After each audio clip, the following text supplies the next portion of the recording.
Charlie Parsons for Boxing Social in association with William Hill and Empire Fight Store. I was told that I sounded a little bit monotone on the interview with Frank Smith, so I'm bringing the energy on Zoom to this one. Eddie, oh, wow. It's really coming through the laptop, Parsons. You're absolutely flying. you've done a lot of talking today, mate. I think I'm one of your last slots of the day. The last. Have you gone mad yet? Have I gone what? Mad? No. Listen, it's been a rough old couple of days, but at the end of the day, as I said to Coogan just previously, no one really cares. So shut up, do more and work harder. Like, there's no point sulking about it. And we've been through this position before. Of course, it gives certain people the opportunity to smile and go, but that actually makes you want to get through it and want you to show them how good you are. And that's what we do. We save the show. We bring you a great show. We bring an opportunity of an incredible night for the Zone subscribers off pay-per-view, big heavyweight fight night. And we move to the press conference tomorrow. So on we go. It's mad because usually we have like a thing to go straight into, but there's Simon Jordan today. There's the failed test. There's bringing Helenius in. I suppose, firstly, on the Jordan thing, I caught most of it and then spoke to Frank, and I know that he was laughing and then went back and forth with Simon afterwards.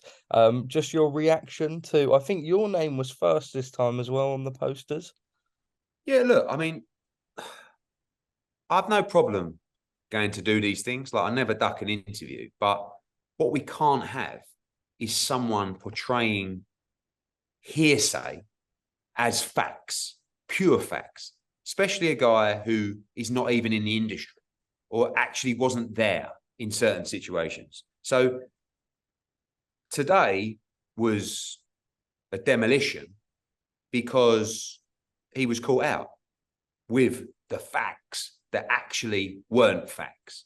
And that came through him telling me, fact, that Robert Smith was told about this failed test on Friday. And I gave him the opportunity 3 times. You are telling me that Robert Smith told you on Friday that he was told Dillian Whyte failed you? Yes. Yes. I said, well, but it's not. This is your problem. That's fact. That's fact.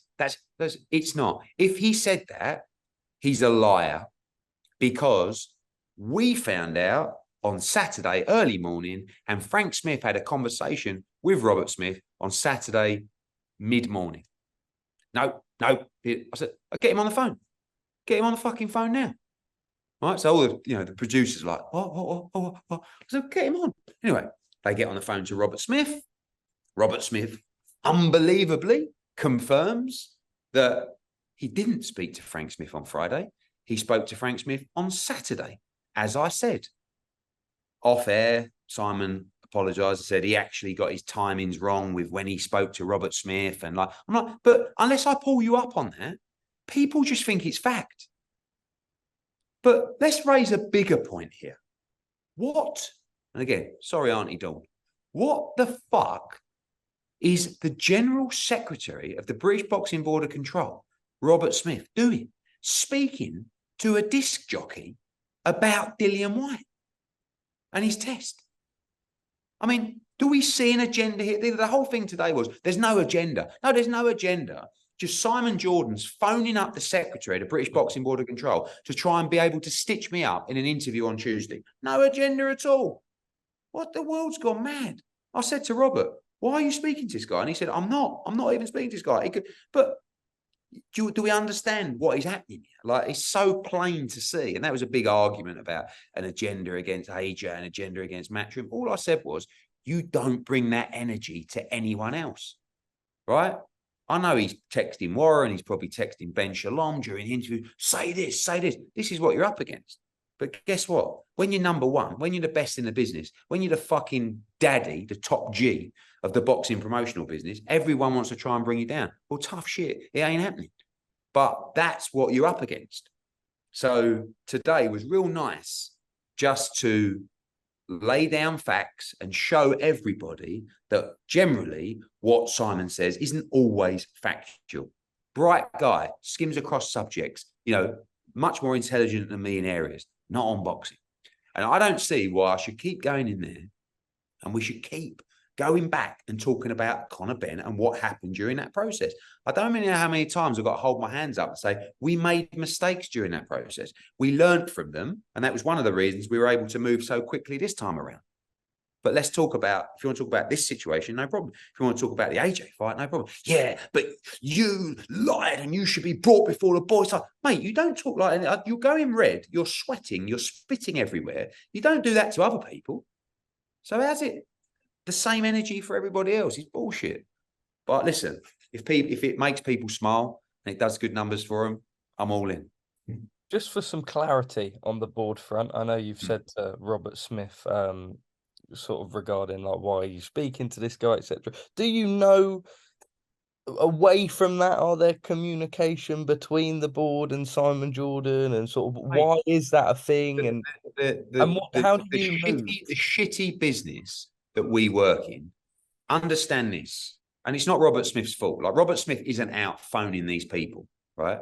These people, and I can tell you a list of 5 or 6 of them, but I'm not going to go into that. They call him all the time. You can't let him do this. You can't let Hearn do that. You got to do this. You got to fight back. You got to appeal. You got to do this. You got to do. Do you know what I mean? And it's like that's the business that we're in, Parsons. Like, and I don't moan about it, but the fact that the most unbelievable thing that unfolded today was just that. That this news broke and Simon Jordan wanted to call Robert Smith and have a chat with him about it and find out what Hearn had been up to. And he was asking when he was made aware of that test, because he wanted to catch me out and say that you were aware of it back then. And all that, like I just said in another interview, I've heard from various people over the last few days. I've heard that you found out about that test quite a while before. I've heard this, I've heard that. It's all bollocks. We found out on the early hours of Saturday morning. Fact. And Robert Smith was called Saturday morning. He was on the email, by the way. He was on the same email that we got to be made aware of it. So anyway.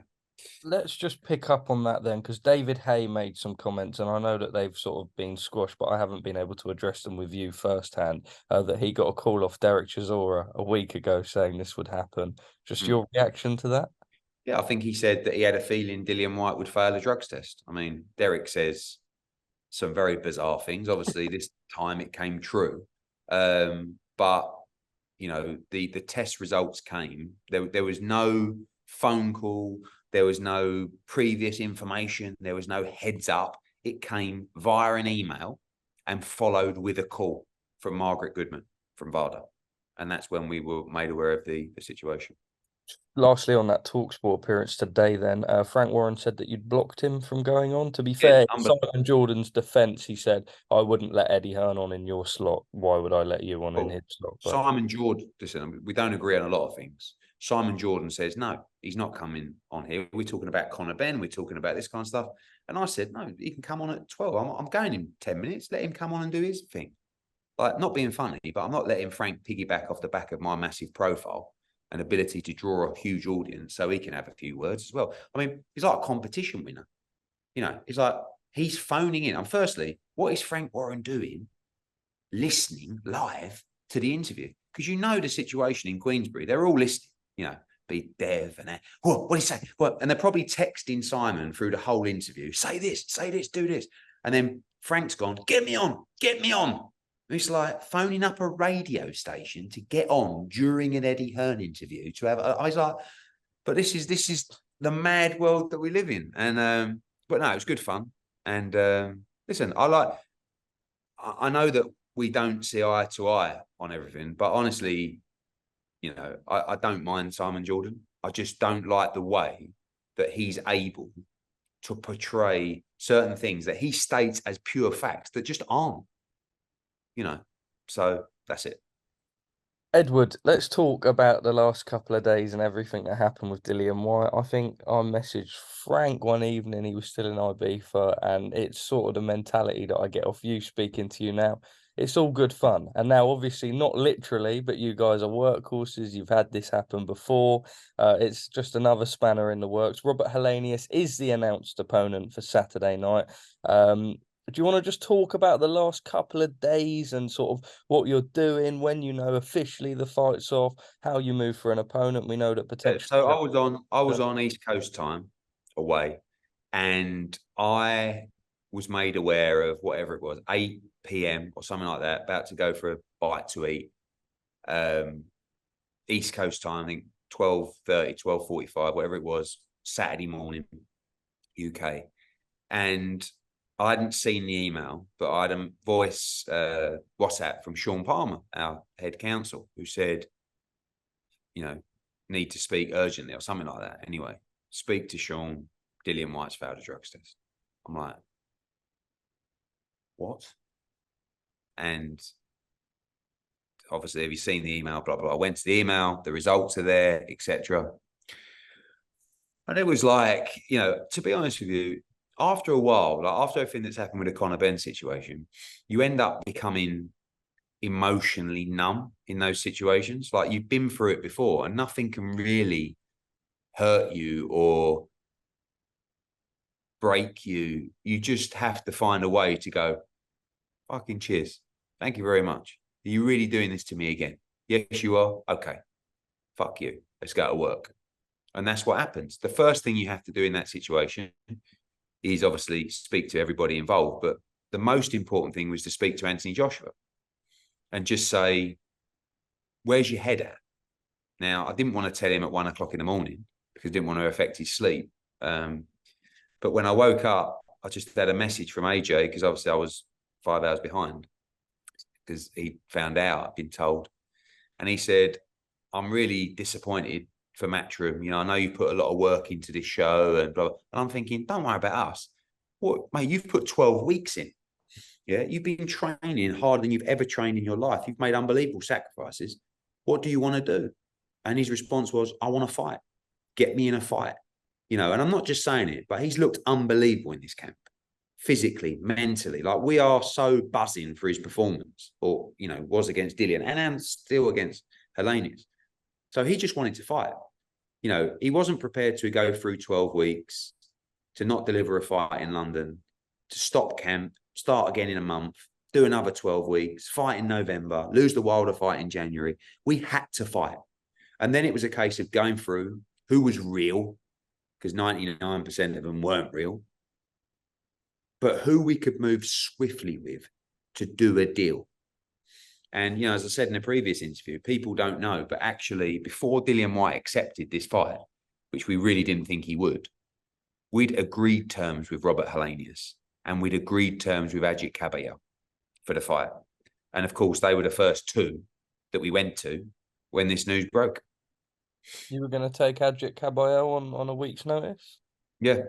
He wanted double the money that we first agree. agreed. And the budget wasn't there, in all honesty. Moving the fight from pay-per-view to just a normal Saturday night show, the budget wasn't there to pay Opetaia double of what we first agreed. Helenius got more, but it wasn't, he didn't price himself out of the fight because he wants the fight and they think they can win. So he was the one we could move quickly with. I think it's more than credible. I think it still is a dangerous fight. But he's the one who got the nod. Edward, just for people online who like to talk, then say sort of comments like, why not Ruiz? Why not Hrgović? Why not Dempsey? Okay. Why not Yeah, Parsons? I can go through all of those. Dempsey McKean's a southpaw, right? No fighter is fighting a southpaw at this level on 6 days' notice. Hrgović was never discussed. He was never put forward by Calla and the team for clear reasons. Number one is probably for him to take that risk, they would have wanted too much money. But more importantly, he's trained 10 weeks for a southpaw, only done southpaw sparring, prepared for Dempsey McKean. And also, he has a shot at a world heavyweight title in his hands. All he has to do is beat Dempsey McKean. He fights Usyk or Dubois, but probably Usyk. So that wasn't actually even discussed. Andy Ruiz posted on his Instagram story and said he'd take the fight. Come on. In 6 days' time, you know what he's going to want, the money, how difficult that deal is to do. Who else? Manuel Char. He was someone who we were thinking about considering. Wanted, I think, 3 mil for the fight. Who else did we talk about? Mate, there was unbelievable. I mean, Dave Allen, someone came in on behalf of Dave Allen. Sol Dakers, our English champion. Johnny Fisher, his old man said, we'll do it to save the show. You know, so there was a lot of applicants, but we feel we got someone credible, someone who AJ can showcase how good he's looking, and someone he can prepare for Deontay Wilder with. Okay, let me just rattle some off because I know I'll probably be speaking to you tomorrow as well. What is the, are you able to disclose the substance that Dillian Whyte failed the test for? We've been obviously notified. Yeah, we've been notified as well by Dillian Whyte's legal team that the information from the test is confidential, and I can't put myself in a position to breach that information. And also, it's his fight now. Do you know what I mean? Like, he's got to be given the opportunity to save his career and to go through this process. So I'm sure that information will leak out there. I'm sure it will get out from Dillian, whatever, but it won't be coming from me. Dan Raphael reported that there was multiple failed tests. Are you aware of that? Again, all part of the testing procedure that you're going to hear from Dillian Whyte. Okay, just in terms of what I can tell you is we received the information on Saturday morning. Just in terms of Saturday night, it's now no longer on pay-per-view. Robert Helenius coming off a decent win prior to the Deontay Wilder fight, well, the 2 knockout wins over Adam Kownacki. Just in terms of Saturday night, I suppose all plans are a go. I know Saudi delegates and representatives are going to be in town on Saturday. You want to make the Wilder fight next. Just how tough is Helenius going to be? Is it going to be sort of inside a couple of rounds? And AJ, do you think he'll have that? I think, you know, look, Helenius can really fight. They fancy the job. And one of the reasons we picked him is he's fit and he's in shape. He just boxed on Saturday.